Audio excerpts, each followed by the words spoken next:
You turn it on already, Sheikh Khalid? Oh. Okay.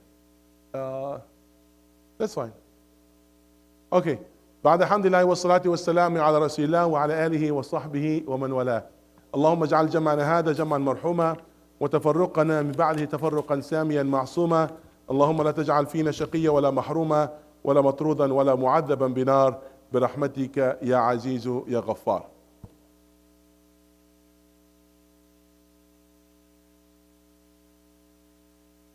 Here, my dear brothers and sisters, we stopped at the last section that related to wudu. He said, فصل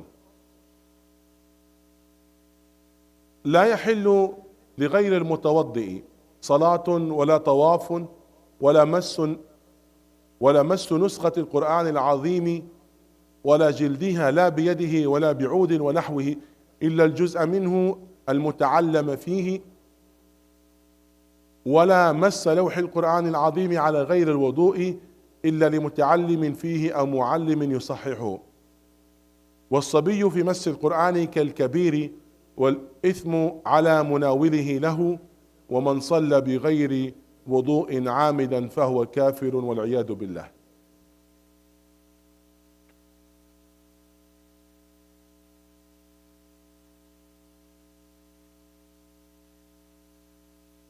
You want to say the section in English?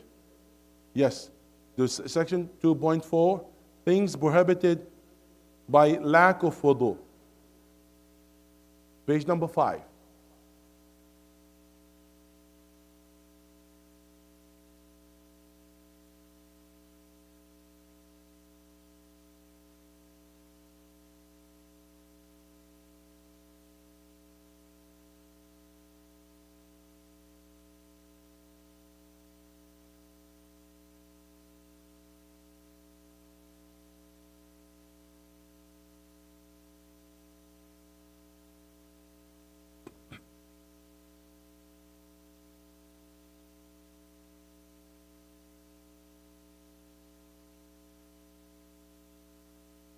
I didn't think the brothers get to hear your voice because you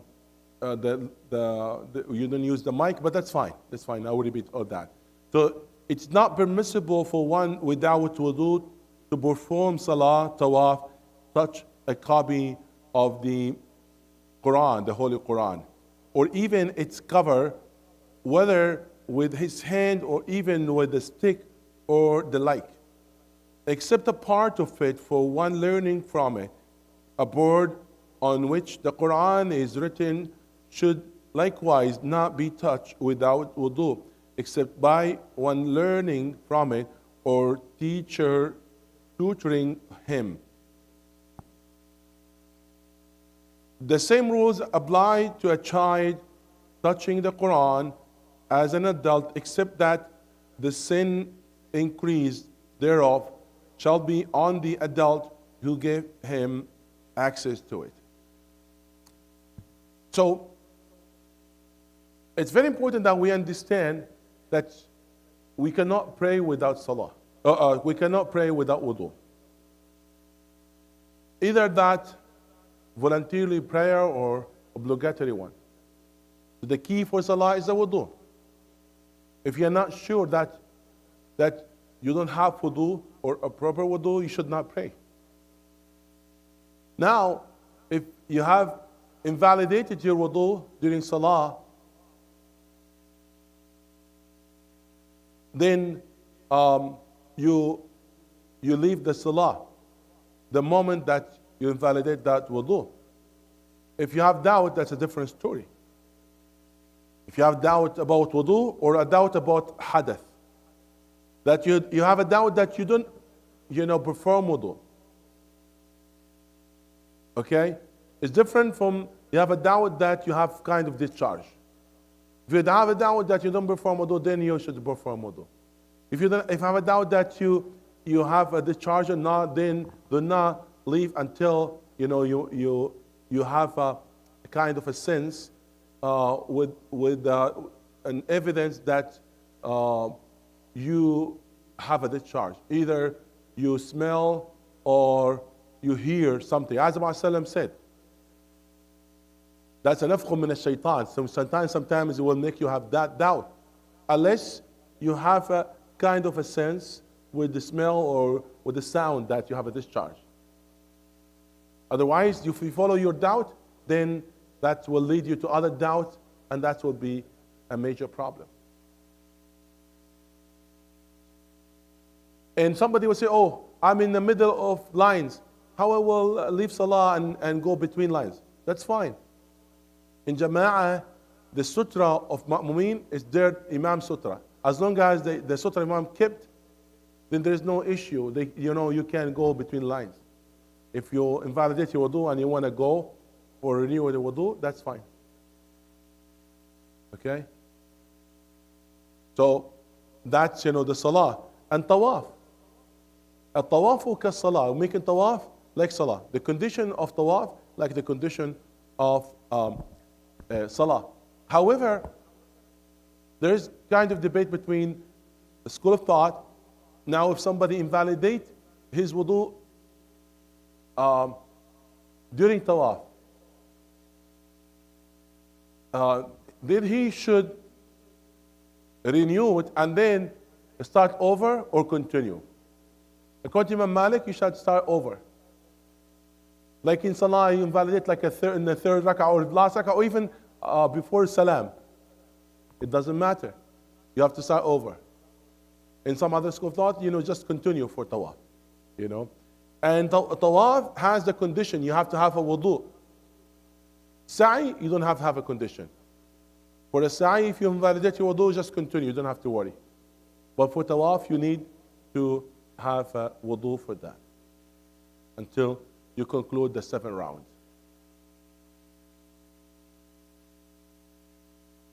And tahiyyatul bayt al-tawaf.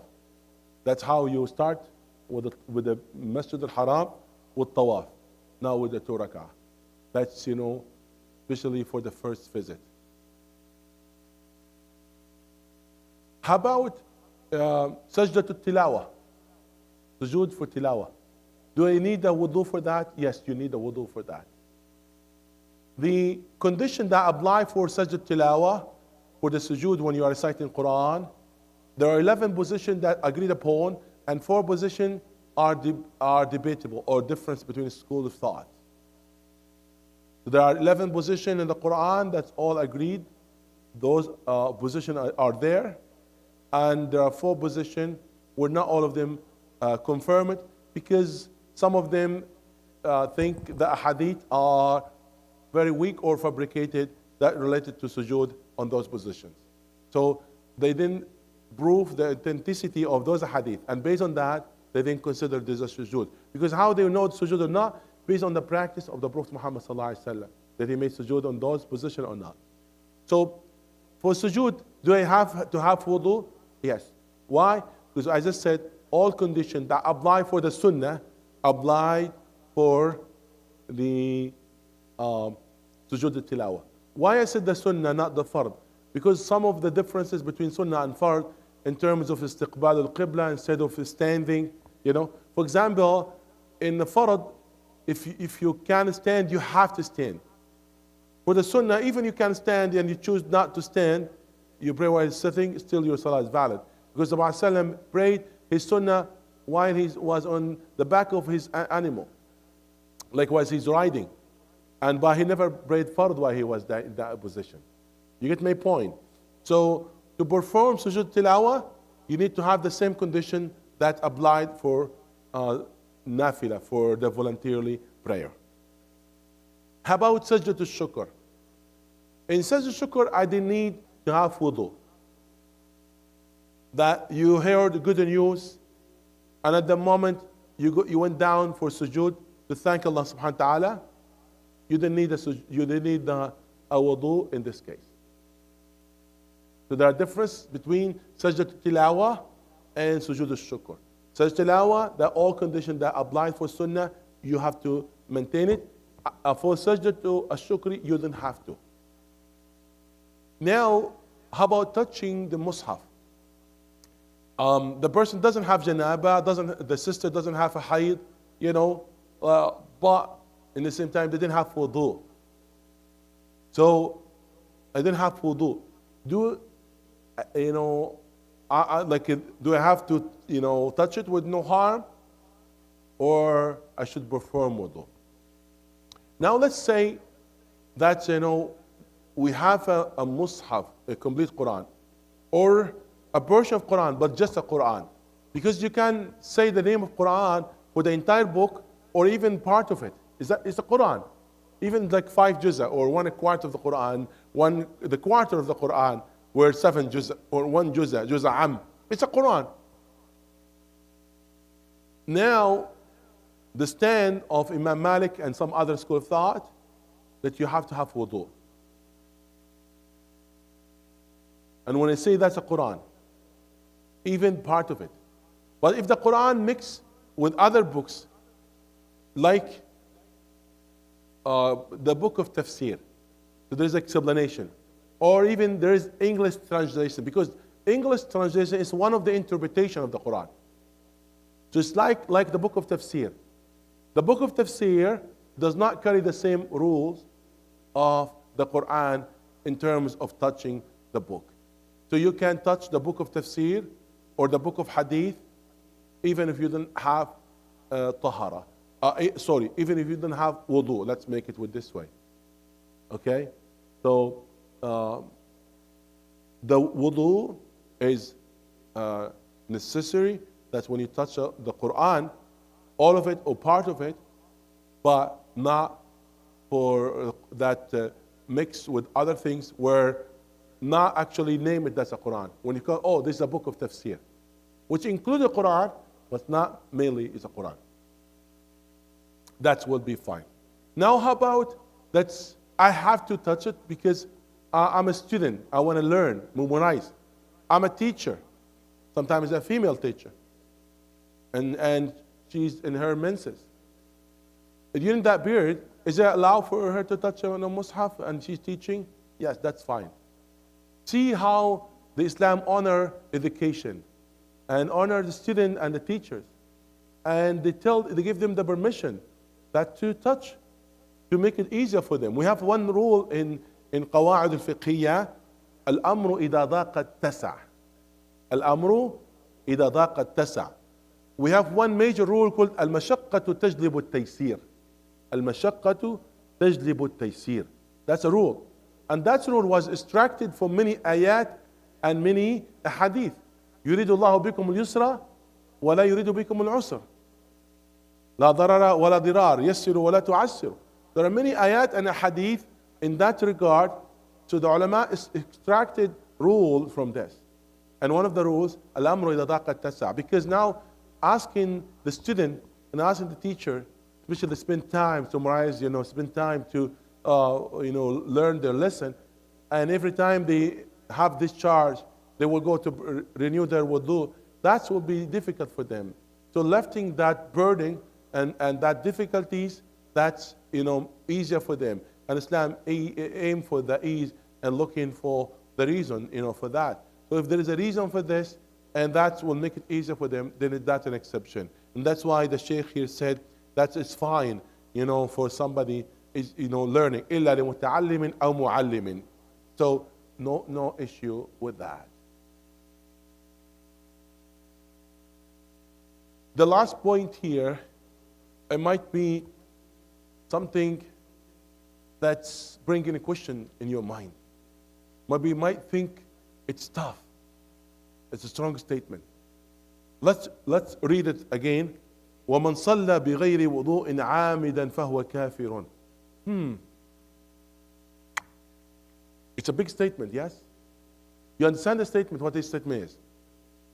Whoever performs salah without wudu, intentionally, like he knew that he doesn't have wudu, and despite that he prayed, is a disbeliever. He said, that will lead him to be out of Islam. How that can be understood? He didn't invalidate his shahada. But what happened here? Can you tell me? Here, the meaning of that is تَحَلَّ مَا حَرَّمَهُ اللَّهِ. Allah made something forbidden. And you made it halal. You see, it's halal, that's allowed, that's permissible. Here the point. If anything Allah said prohibited, and you intentionally you say halal with your saying or your action, you are against Allah subhanahu wa ta'ala. So from that point, that person breaking that respected relation between him and Allah subhanahu wa ta'ala. And he validated that, he violated that relation and what his excuse in that. It's different from some other person. Like let's say now we have to differentiate. Let's say somebody commit a sin. And he knew that's a sin. Where somebody drinking alcohol. And he knew that's called haram. It's prohibited. He knew that khamr is haram. That drinking alcohol is prohibited. And knew that's a major sin. But that's his weakness. And he's drinking and said, may Allah forgive me. That's one example. And compared with the other person, maybe he never touched it. He never had even desired to drink it. But he's claiming that it's halal. What's knowing it's haram, commonly knowing, and all agreed upon that's haram. And he said, no, it is halal. Who told you it's haram? Which one among those two is the worst? The second one. And what the first one did, the major sin. But he's asking Allah forgiveness. And may Allah forgive him. The other one, no. The other one, he changed the rules of Allah. And that's Allah, what Allah said, وَمَنْ لَمْ يَحْكُمْ بِأَنزَلَ اللَّهُ فَأُولَٰئِكَ هُمُ الْكَافِرُونَ. He changed the rules of Allah. And that's why, because he changed the rules of Allah, he's out of Islam. Because Islam that accepts what Allah said. And something that's clear and all agreed upon, and we call it ma'loom min ad-din bil-darura, you deny that, that's where the major risk. So I hope that will be clear. The statement is a big statement, but understand from within that context, I think makes sense for you. Is that right? Yes, brother.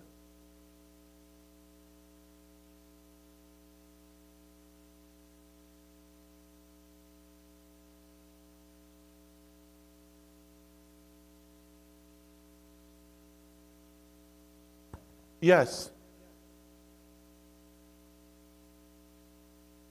Yeah, we have to think of that. Sometimes people, yes, you're right. Think of Islam, okay, as long as I believe in 1 or 2, 3, and that's it. That's enough. And even I supported certain groups that violated the rules of Allah subhanahu wa ta'ala. That's fine and that's permissible. And they didn't know that's very risky. Because you have to live Islam, think of Islam, and think like Muslims. You cannot just say I'm Muslim and you live, life is different and opposite from Islam. And then you're still even having great hope. Let me give you this example.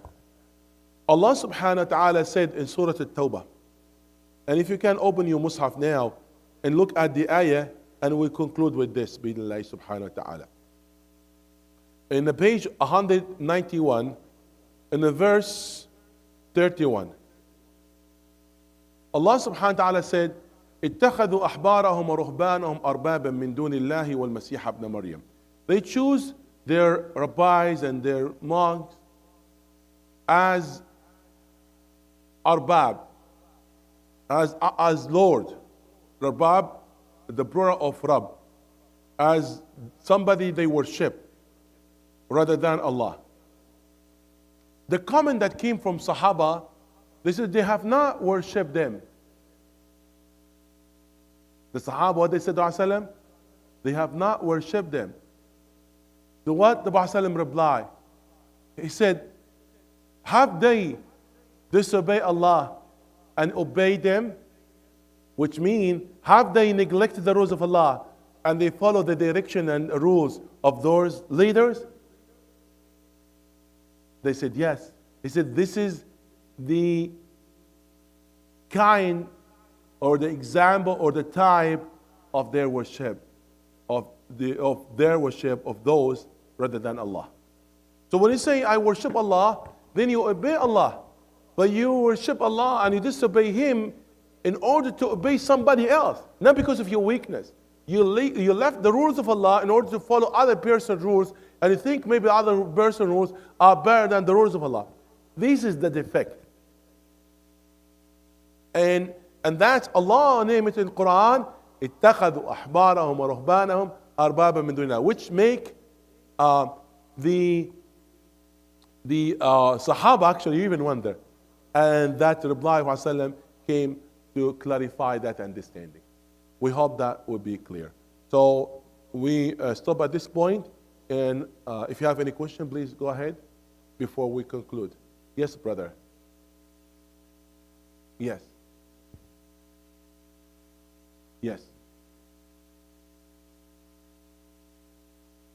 So again, we differentiate between committing the sin and thinking and believing that's not a sin. For something that all agreed upon, it's a sin. So, وَمَنْ لِمَعْلُومٍ ضَرُورَةً جَحَدٍ. If somebody denying something, it's by necessity knowing among all schools of thought and among all scholars, and he denied that, this is the risk. It's not about committing the sin. A sin is a sin, regardless. And there's a way to repent from it. And Allah made it clear, إِنَّ اللَّهَ يَغْفِرُ الذُّنُوبَ جَمِيعًا. إِنَّ اللَّهَ لَا يَغْفِرُ الشِّرْكَ بِهِ وَيَغْفِرُ مَا دُونَ ذَلِكَ لِمَنْ يَشَاءُ. So Allah would forgive all of the sins, you know. So that's fine. But knowing, like, or believing or defending your opinion, and he's saying for something all agreed that's not part of Islam, and they say this is Islam and this is the religion, this is the risky part.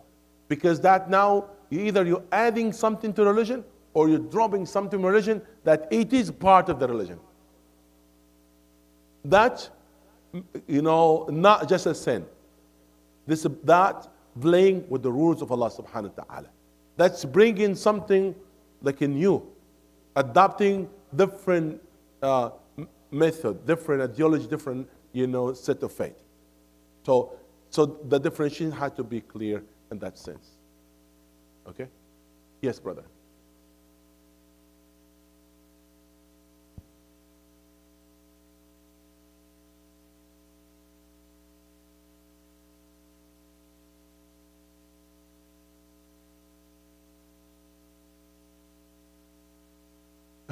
Now we have to differentiate between rules and apply the rules, okay? So now let's say somebody commit an act of kufr or a saying of kufr. We have to differentiate between the kufr and the kafir, between the action and the one he did that action. So sometimes we say, yeah, this is an Islamic word, and this behavior, this action against Islam. Or this is a word of kufr. That word lead to disbelief, and this action lead to that. But not necessarily that the person who said that word or that action, he is a kafir. That's not our business. Not our things. We put that label on that person because that's required other things. We have to see the circumstances. We have to convince the person. We have to apply the hujjah and convince the person with the rules. And if he stay on his position, that's a different story.